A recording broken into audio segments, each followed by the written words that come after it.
So which apartment was yours? The very top one. Right up here? Yes, the 3rd floor.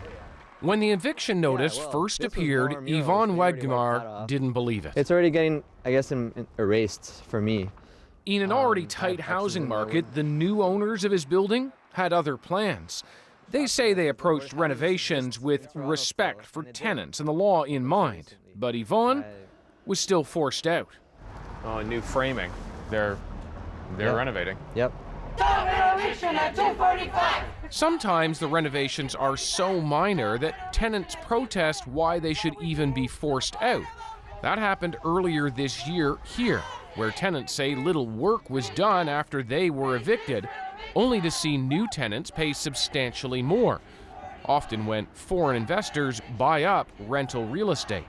Toronto City Councillor Paula Fletcher says renoviction rates are way up. Someone who doesn't live in Toronto buys a building and then starts renovicting tenants, saying that they need to leave, they're going to demolish the building, they're going to do something, and then affordable units go from pretty affordable to triple that amount. Why do you think this is happening? Well, apparently a rental is the next big investment. And that's happening across Canada's big cities, including Montreal. So this is one of the buildings? Yeah, this is one of the buildings. Okay, how many people from here then are facing a renoviction or have already been renovicted? Okay, there are about, in January this year, about 20 tenants received. 20? Yeah, 20 on the 36 tenants received a letter asking to end the lease, and a lot of harassment started from there.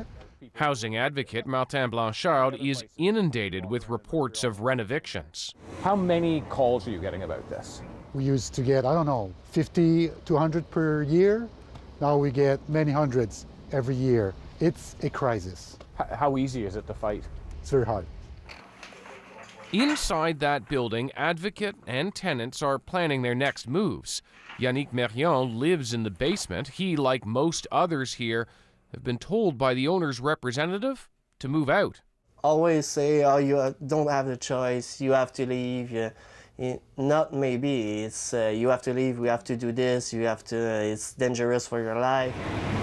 But Yannick questions just how major those renovations really are and whether he really needs to leave or whether he's being pushed out to make way for a tenant who will pay more.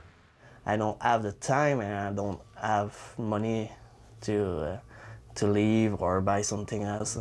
As Yannick fights to stay, Radina Pavukcheva has already moved on and moved out, alleging she was harassed to leave. It was 8 months of pressure, and it just became like a psychological stress. We had mice, garbage wasn't getting picked up in the back. There was noise from renovations in the neighboring apartments. So they were doing everything to make us feel uncomfortable and unwanted in our own place. The new building manager says exterminators dealt with mice quickly and that the garbage pickup problem was temporary, one beyond their control.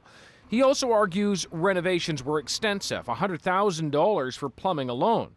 He argues everything was done in good faith. The tenants, though, see things differently. Do you feel like you were lied to? Oh yes, I mean I knew I was lied to 24 hours after it happened. Yeah. These kinds of evictions deserve special scrutiny about whether the applications are being brought in good faith.